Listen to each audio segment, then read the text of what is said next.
Ве поздравувам и посакувам Божи благослов.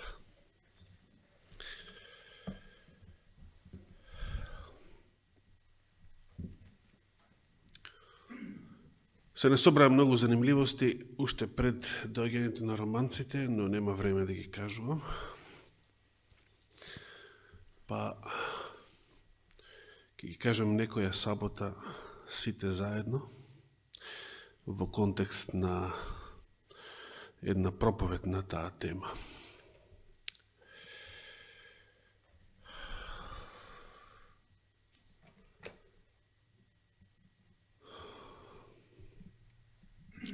Прво прашање. Каде треба да го отвориме Словото Божие?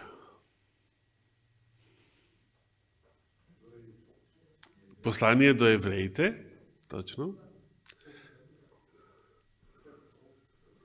9, да, застанавме во 9 глава. И продолжуваме со темата под наслов Светињите. Веднаш да го известам брат Зоран, тој ме праша приватно минатата сабота по проповедта. Дури и во англиската, старата англиска Библија, King James, 8 стих е преведен со светиње над светињите, Most Holy Place. Јас имав кажано дека е преведен само како светиња во тој превод, но тоа е точно само за 12 стих. Во 12 стих многу модерни преводи велат светиње над светињите, а таа Библија на кралот Джеймс светилиштето или светињата, Holy Place, но во 8 стих дури и тој превод вели Most Holy Place, односно светиње над светињите. Ке дојдеме уште еднаш кај 12 стих. Второ прашање. Според оваа глава, Евреите 9 глава, што се светињите? Небесното светилиште. Апостолот небесното светилиште го нарекува во множина светињите, во множина. А што е светињата во еднина? Во еднина светињата, во според оваа глава, што е? Првиот дел, само првиот дел, наречен свето место или светињата, првиот дел, да бидеме прецизни, на земното светилиште. Со зборот светилиште, како именка, го опишуваме, значи, целиот шатор, целото светилиште, целиот храм, може да речеме, во времето кога постоеле двата храма, наместо шаторот. Значи, целото го нарекуваме светилиште. Целото. Ова затоа за да не ги мешаме поимите светиња во еднина со целото. Некои преведувачи и тоа го мешаат. Каде што се вели светиња или свето место, тие преведуваат светилиште, мислејќи дека зборот светиња се однесува на во еднина, се однесува на целото. Светиња, според дефиницијата што апостол Павле ја даде, се однесува само на првиот дел од светилиштето. Вториот дел пак е наречен светиње над светињите, а целото светилиште. Целото е светилиште, а небесното светилиште светињите во множина. Светињите. Затоа, уште еднаш да го прочитам текстот, почнувајќи сега од 8 стих, а не од почеток. Значи, откако го опиша земното светилиште и службите во него, апостолот вели преку ова Светиот Дух покажуваше дека се уште не е отворен патот за каде? Според изворниот текст, за светињите. Според изворниот текст. Тука е ревидираниот превод превел светилиштето. Константинов превел што? Светиње над светињите. И многу други библии велат светиње над светињите. Ниту светилиштето, ниту светиње над светињите во 8 стих, ниту светиња во еднина, туку треба светињите во множина. Преку ова, значи, 4 категории опишавме со 4 различни именки. Светилиштето, светињата, светињата над светињите и светињите. Само светињите во множина. Првото се однесува на земното светилиште цело, второто на првиот дел негов, третото на вториот дел негов, а четвртото и последното, светињите на небесното светилиште.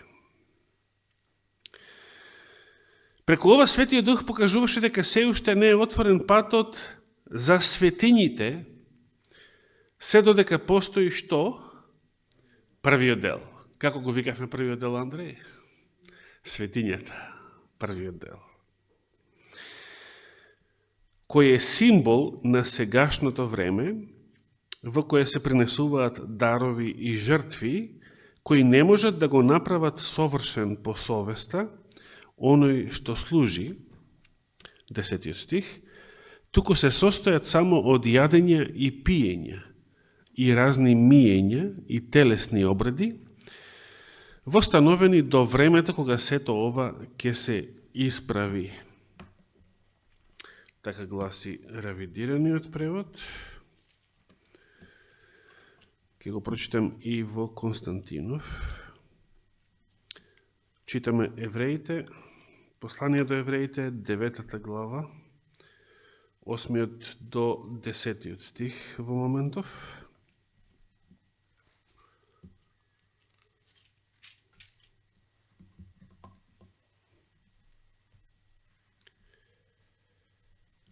Сега само 9 и 10 во Константинов ќе ги прочитам.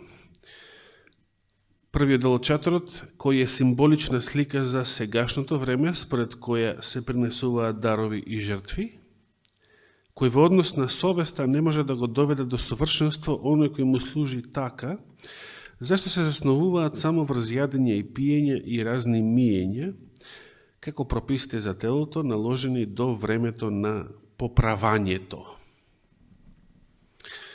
Ги разбираме ли овие зборови? Првиот дел од земниот шатор, од земното светилиште, наречен светиња во оваа глава, додека постоел само првиот дел од земното светилиште, не било можно и се уште не бил отворен патот за да започне што? Со други зборови. Се уште не бил отворен патот до светињите или небесното светилиште. Со други зборови, за да започне што? Кога бил отворен патот кон небесното светилиште, што започнало со тоа? Ајде да го погодите одговорот на ова прашање. Да поставам други две прашања. На почетокот од 9 глава, кога проучувавме, минатата сабота, а и порано, земното светилиште, уште во првиот стих, земното светилиште, земниот шатор, земниот храм во Ерусалим, биле светилиште на кој завет? На Стариот. Тоа е јасно, така? Значи, да ја следиме логиката на апостолот. Целото земно светилиште е светилиште на Стариот Завет.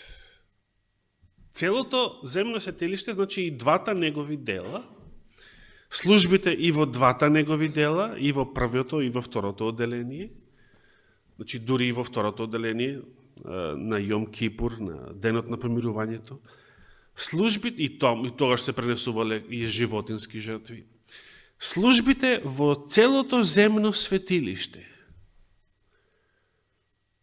се служби на кој завет? На Стариот Завет. Ова е јасно. Јасно е. Бидејќи е многу битно. Ова е многу битно. Ова е многу битно за разбирање на небесното светилиште.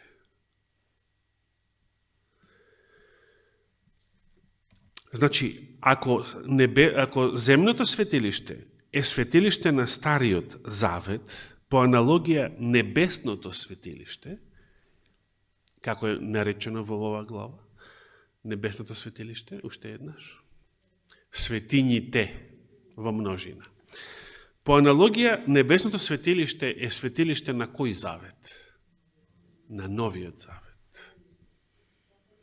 Значи, кога бил отворен патот кон светињите, според 8 стих, значи, бил отворен патот кон небесното светилиште, така?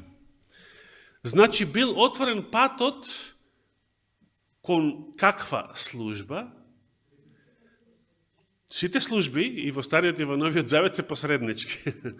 Сите свештеници, и старозаветни, и новозаветни, се посредници. Но, во светињите, небесното, ако е отворен патот кон тоа светилиште, е отворен патот кон каква служба? Кој што е новозаветната, точно. Новозаветната. Значи, службите во земното светилиште, ја следите ли логиката? Проста логика. Сите служби во земното светилиште, каде што левитските свештеници, смртни и грешни, начело со еврејскиот првосвештеник, и тој смртен и грешен, и заменлив со други, од Арон до Кајафа, сите тие биле посредници на Стариот Завет. И сите тие служби, и сето тоа светилиште земно, биле светилиште и служби старозаветни, на Стариот Завет, во кој што се пренесувале животински жртви и разни други обреди, опишани тука, јадење, пиење, миење и така натаму. Службата во небесното светилиште е служба на кој завет? На Новиот Завет. Сега, посредник на Новиот Завет е кој свештеник? Исус Христос, односно првосвештеник. По кој чин првосвештеник? Мелхиседек. Добро, значи не е Аронов. Не е ниту Левит од Левиевото плене. Затоа повеќе зборува апостолот предходно во 7 глава.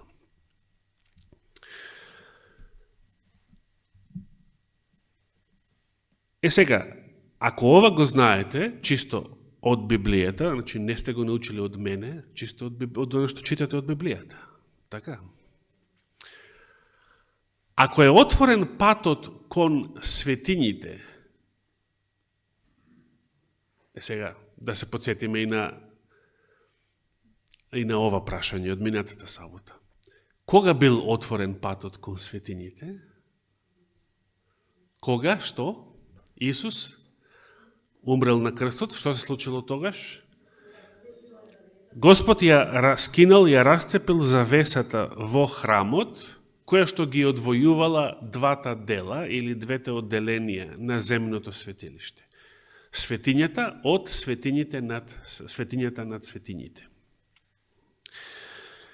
Според апостолот, значи Евреите 9 глава 8 стих, кинењето на завесата значало отстранување на кое одделение од земното светилиште? На првиот дел светињата. Браво, Вики. Иако не беше присутна минатата сабота, следиш. Да. Следиш, да.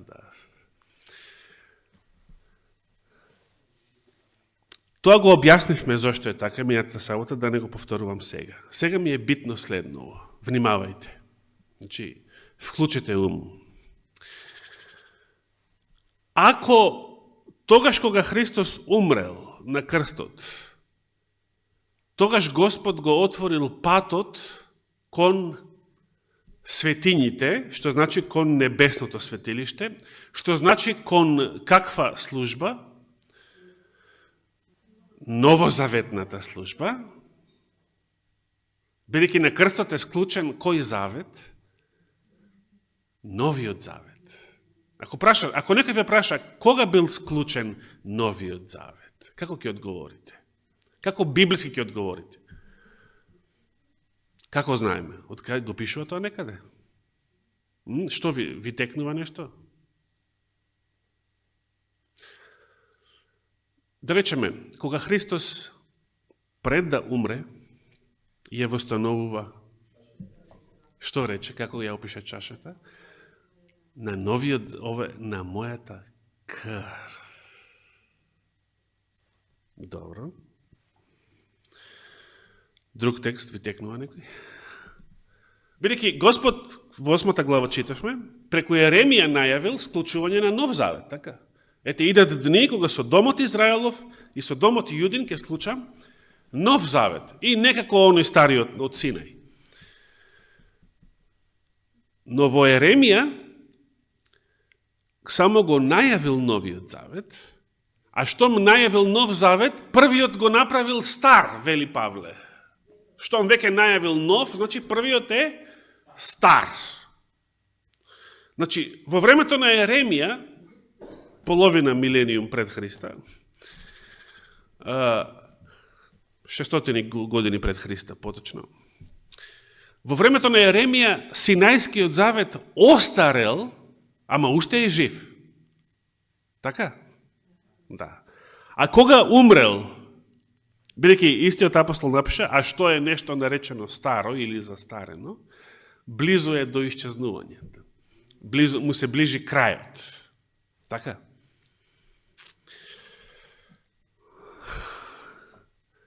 Кога умрел Стариот Завет? Ако ја користиме таа аналогија со староста и умирачката. На крстот. Што знаеме? Што се случи тогаш кога се расцепи завесата, тогаш кога нашиот Спасител издивна на крстот? Тогаш завршил Стариот Завет. Тогаш било отстрането првото одделение, првиот дел од земното светилиште, кој што според 9 стих е символ на целата старозаветна служба. На сите тие старозаветни обреди, животински жртви, јадења, пиења, миења и разни други обреди. И тогаш е отворен патот кон небесното светилиште, што значи тогаш започнува која служба? Новозаветната служба. Се согласувате со ова? Сега, значи, кога започнува новиот завет? Па тогаш точно. Истовремено кога умрел Стариот Завет, кога умре Христос, умрел Стариот Завет. И истовремено започна што? Новиот Завет. Досега ова точно е? Ви текнува некој приговор? Зошто, дали може би има тука проблем со тој заклучок што го донесовме? Ајде да видиме дали кој момент е точен, смртта или воскресението? Видите, воскресението е многу битен настан, да кажем веднаш. Да не беше воскресението, ништо предходно немаше да вреди. Се согласуваме? Да, како што и напиша истиот апостол во Коринтијаните. Ако Христос не воскреснеше, залудна ќе беше целата наша вера и ние ќе бевме се уште, замислете што вели, во нашите гревови, значи само смртта без воскресението немаше да биде искупителна. Немаше да не оправда. Тоа е многу битно. Воскресението е многу битно. Но, јас тврдам,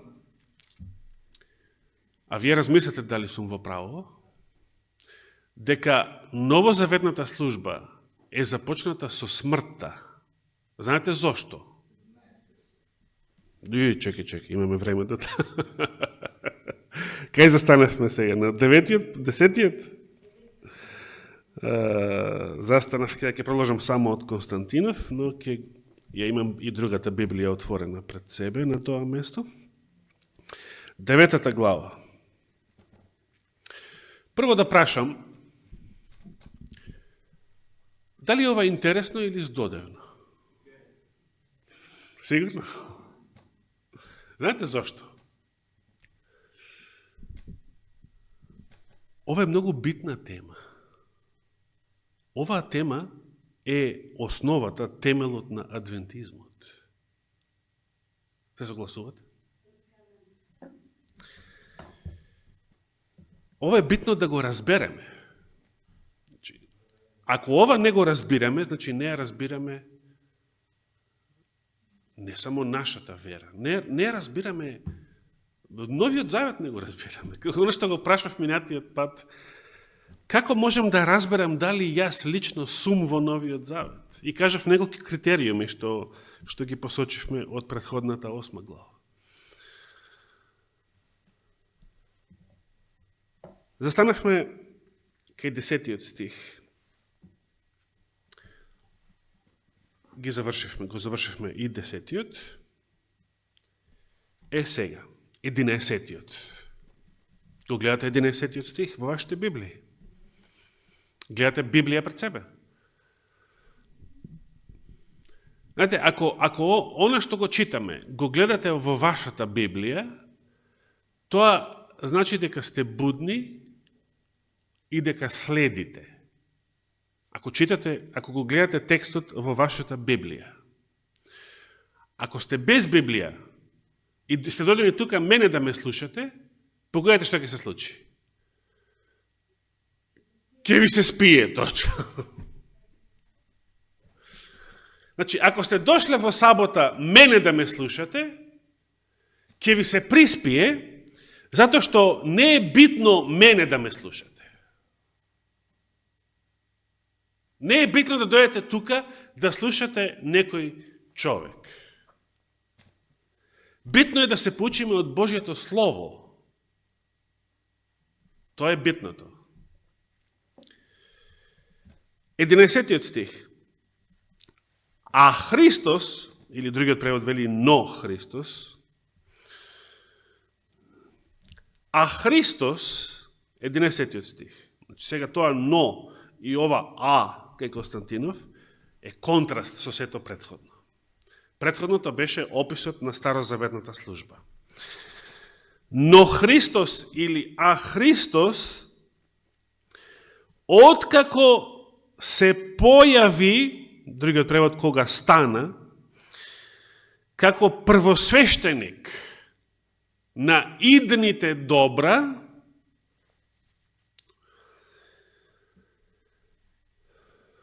Како станал Христос првосвештеник? Според 11-тиот стих. Го гледате 11-тиот стих. Се појави како првосвештеник на идните добра и влезе каде? Во небесното светилиште. Низ поголем и посовршен шатор, што не е направено од рака, односно кој не е од ова создавање, од вакво создание. И сега 12 стих, само продолжение на предходната реченица. Влезе еднаш за секогаш. Го гледате текстот.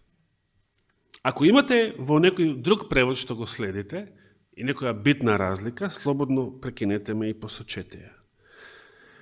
Влезе еднаш за секогаш каде?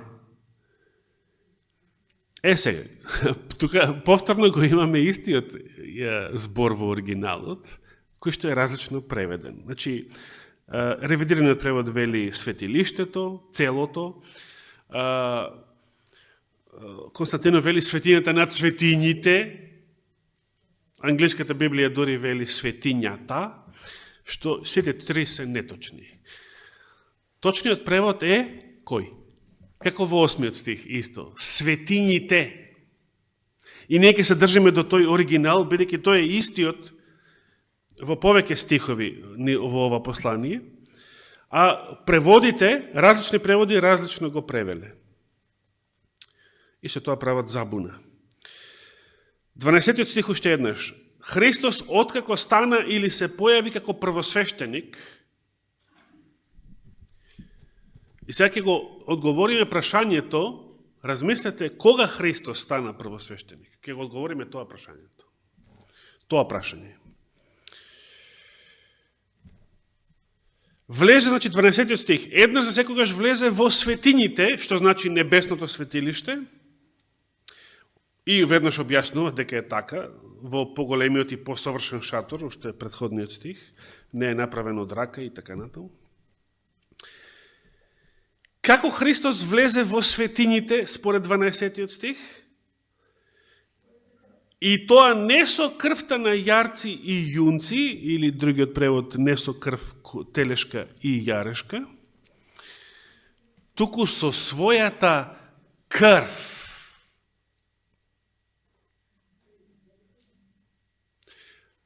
Што упатува крвта на смртта? Сега, значи воскреснатиот Христос влегува во небесното светилиште, така, со својата крв, што значи дека неговата смрт, неговото крвопролитие представува што? Жртва. Представува свештеничка жртва. Кој принесувал жртви? Свештениците. Само свештеник принесува жртва. Само свештеник смее и може да принесе жртва. Ако не си свештеник, тој што не бил свештеник, како царот Саул, например, се дрзнал, па долу шлаканица.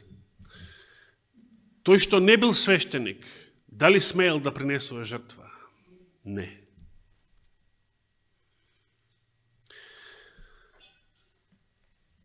Христос, кога ја принел својата жртва? На крстот.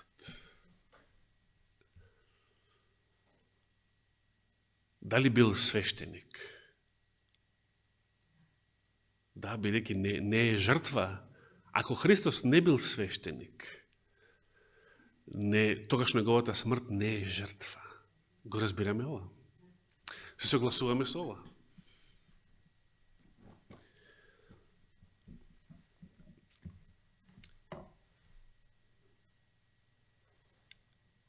Бидејќи текстот што го читавме, Христос откако стана првосвещеник, и се сакаме да разбереме кога станал првосвещеник, можеме ли да го одговориме ова прашање?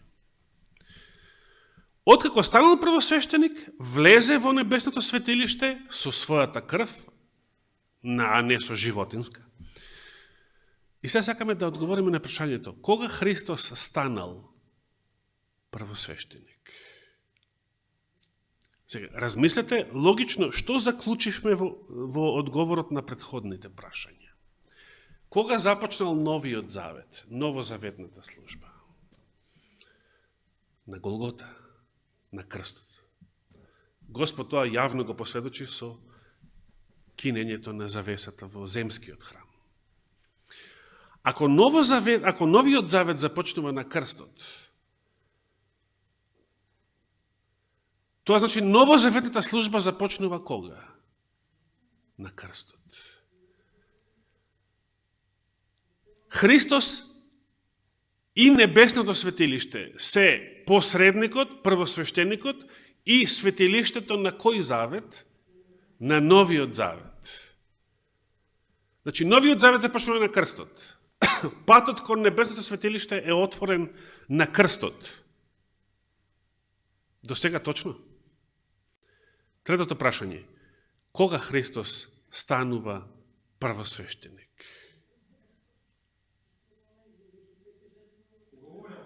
Затоа што Христос е првосвещеник на кој завет? Разбирате ли логиката? Дали Христос бил првосвещеник предходно? Пред својата смрт на крстот?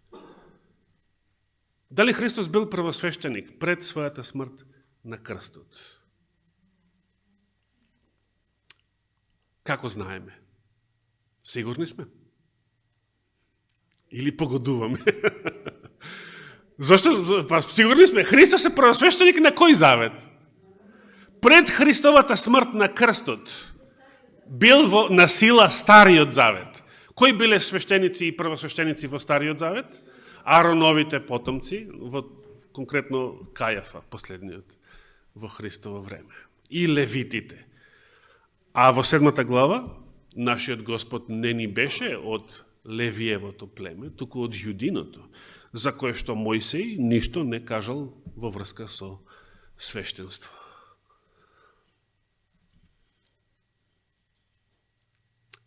Христос станува првосвещеник тогаш кога започнува заветот, чиј што првосвещеник тој е, тогаш кога е отворен патот кон она светилиште, каде што тој посредува и служи, чиј што првосвещеник тој е на крстот. Се согласуваме со ова? Или имате приговор? Брат Зоран има приговор. Добро.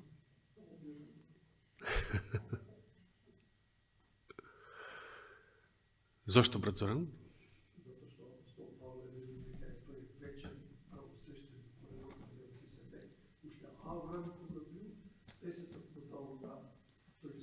На Мелхиседека.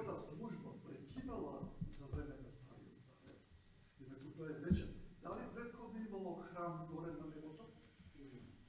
Имало. Тоа е вечен посредник помеѓу Бога и човек. Но за Стариот завет тој ја умирува својата служба, зашто дозволува одек на оваа земја да има служба и на крстот, после крстот, почнува небесната служба горе на небото. Многу важна работа. Жалам што не те подсетив да го кажеш сето тоа на микрофон, за да се слушне и за нашите гледачи и слушатели, да бидат тие во тек. Затоа што ова за мене е битна тема и затоа јас сакам да слушам приговор. Јас сакам заклучокот што ќе го донесеме после нашето проучување да биде точен, да биде валиден. Сега, како да го помириме ова што брат Зоран го кажа?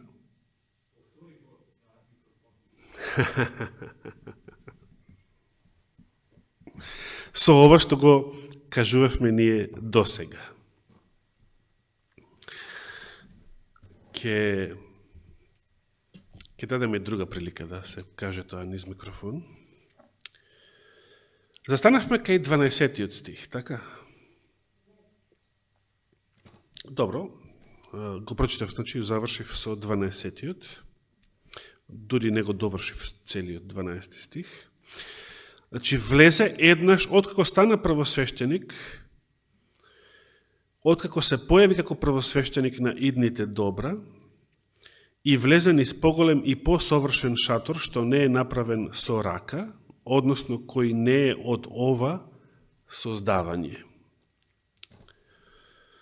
Влезе еднаш за секогаш во светињите или во небесното светилиште И тоа не со крвта на јарци и јунци, туку преку својата крв и ни прибави вечен откуп.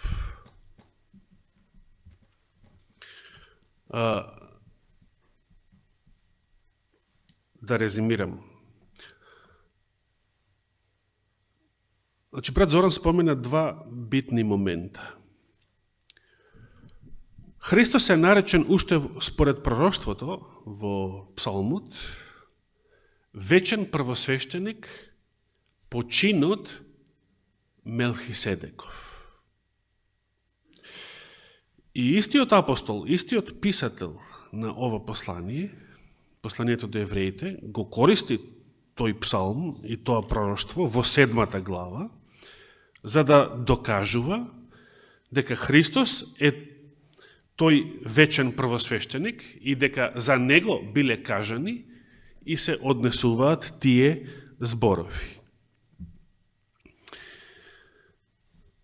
Па да се вратиме во 7 глава.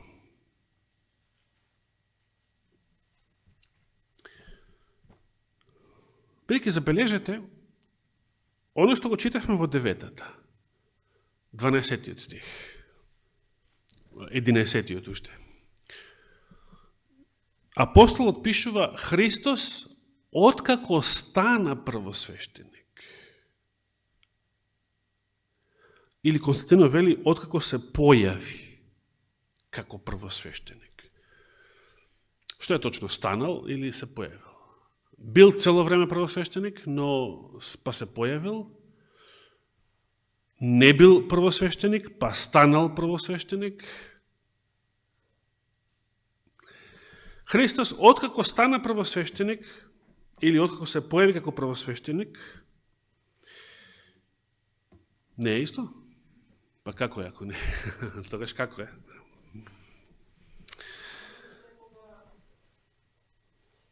Бидејќи јас прашав, дали е точен заклучокот дека Христос станал првосвещеник на крстот, кога започнал заветот, чиј што првосвещеник тој е, и кога е отворен патот кон она светилиште, чиј што првосвещеник тој е. Дали е точен тој заклучок дека Христос станал првосвещеник на крстот? И прашав слободно да кажете приговор, се соочивме со приговор и јас сум благодарен на брат Зоран. И ако имате друг приговор, слободно кажете, бидејќи ние сакаме да го проучиме ова заедно и да дојдеме до точни заклучоци. Значи, за Христа е речено дека бил вечен, дека е вечен првосвещеник по чинот Мелхиседеков, уште во псалмите. Тоа се цитира пак во 7 глава од посланието до евреите. И вториот аргумент што го посочи брат Зоран е дека и пред крстот постоел небесниот храм. Постоел или не постоел?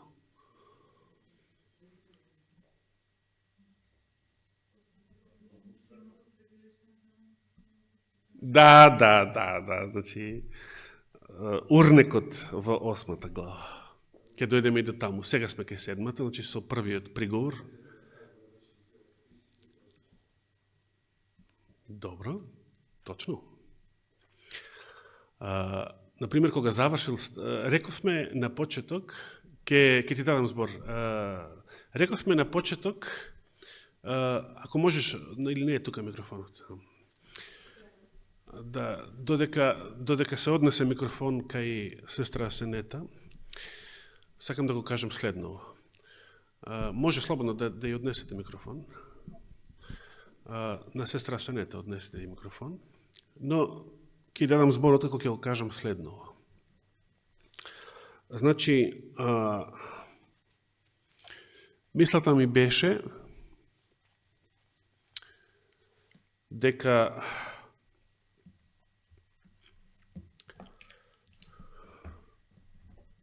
Христос е наречен вечен првосвещеник по чинот Мелхиседеков. Борче рече дека самото постоење на небесен храм уште пред крстот не значи или не мора да значи што? Дека во него тогаш се одвивала новозаветна служба. не можел да се одвива новозаветна служба, бидејќи не бил склучен новиот завет. Не се уште бил на сила Стариот завет.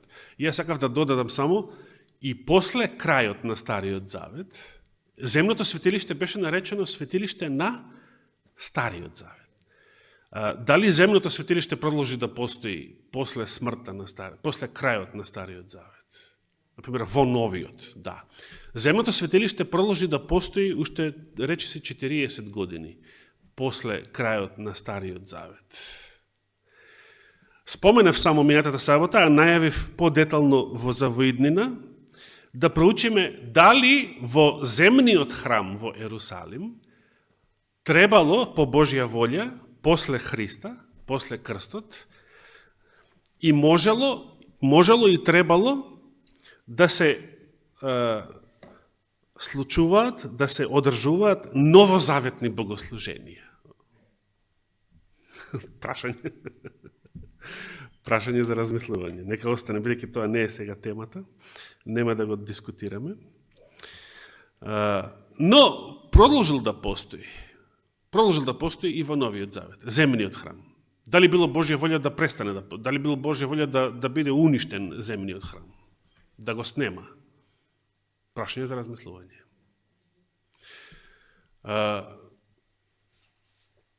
Ова ќе го одговориме во иднина. Дали следната сабота, веројатно. Дали земното светилиште, земниот храм конкретно, кој што продолжил да постои и во Новиот завет, иако земниот храм бил храм, односно светилиште на Стариот, така, продолжил да постои и во Новиот, дали во земниот храм можело и дури требало, да или не, да се одржуваат новозаветни богослуженија во земниот храм? Прашање за размислување, што ќе го одговараме следната сабота. Во ред? Или во иднина? Верувам следната. Благодарам. Значи, тука Асенета додаде исто така еден битен аргумент, дека Христос уште пред да умре на крстот, ги взел врз себе или ги понел нашите гревови. Точно или не точно? Зошто велам за размислување, сестра Асенета? Бидејќи ако тука дојдете да слушате поука од човек, реков пред тоа и однапред го кажав, ќе заспиете и нема да научите ништо. И ако ве прашам зашто зборуваше брат Андреј пред 2 саботи, а да не ве прашам зашто зборуваше во мај месец, бидејќи оно што сега се случи неделава во Соединетите Американски држави е исполнување на пророштво што го кажувавме со месеци наназад. Го памтите? Го памтите, ако обрнувате внимание и ако проучувате лично, а не затоа што сте слушнале некој проповедник што кажува. Јас сметам дека ова сериозна тема и затоа ја проучуваме од Библијата. А лесно ми беше да одржам ја проповед од 30 минути, завршивме, си отидовме и следната сабота ништо не памтиме од неја. Зошто? Бидејќи дојавте да слушате човек, а не Божиото Слово. Значи, да размислиме, ова се битни аргументи, и сега ние застанавме кај 7 глава, значи, што значи вечен првосвещеник, по чинот Мелхиседеков, бидејќи Христос е така проречен и така најавен, и како тоа да го помириме со заклучокот за тоа кога започнал Новиот завет и службите во небесното светилиште и Христовата првосвещеничка служба. Нека му е фала и слава вечно. Амин.